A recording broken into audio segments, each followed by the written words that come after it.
નમસ્કાર દર્શક મિત્રો, હું છું પરમાર અનિશા. તમે જોઈ રહ્યા છો લોક સામના ન્યૂઝ. તો જોઈએ આજના સમાચાર સૂત્રાપાડાથી અમારા રિપોર્ટર રામસિંહ મોરી સાથે. વેરાવળ તાલુકાના સોનારિયા ગામે યોજાઈ ગયો નેત્ર નિદાન કેમ્પ. ગીર સોમનાથ જિલ્લા શિક્ષણ અધિકારી શ્રી બોરીચાએ દીપ પ્રાગટ્ય કરીને નેત્ર યજ્ઞને ખુલ્લો મૂક્યો.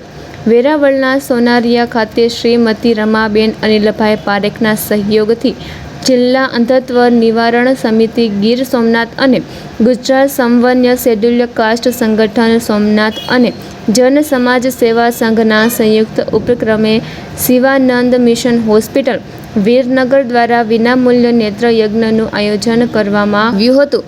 આ કેમ્પની શરૂઆત ગીર સોમનાથ જિલ્લાના શિક્ષણ અધિકારી શ્રી MP બોરીચાએ દીપ પ્રાગટ્યથી કરી હતી. આ કેમ્પમાં વેરાવળ, તલાલા અને સૂત્રાપાડા તાલુકાના 102 દર્દીઓએ આ કેમ્પનો લાભ લીધો હતો. આ તમામ દર્દીઓને વીરનગરના આંખને લગતા રોગના નિષ્ણાત ડૉક્ટર દ્વારા નિદાન કરી અને દવાઓ પણ વિનામૂલ્યે આપી હતી. તેમજ ઓપરેશનની જરૂરિયાતવાળા દર્દીઓને ત્યાંથી જ વીરનગર લઈ જવામાં આવ્યા હતા. તેમજ અગાઉ જે લોકોનું ઓપરેશન કરવામાં આવ્યું તેનું ફોલોઅપ પણ કરવામાં આવ્યું હતું. આ કેમ્પમાં વેરાવળ બ્લડ બેંકના જયંતિભાઈ આંજણી એ પણ પોતાની સેવાઓ આપી હતી.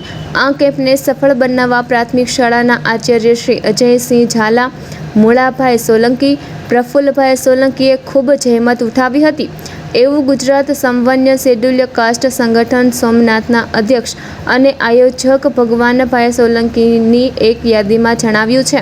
તો ફરી મળીશું એક નવા સમાચાર સાથે. ત્યાં સુધી જોતા રહો લોક સામના ન્યૂઝ.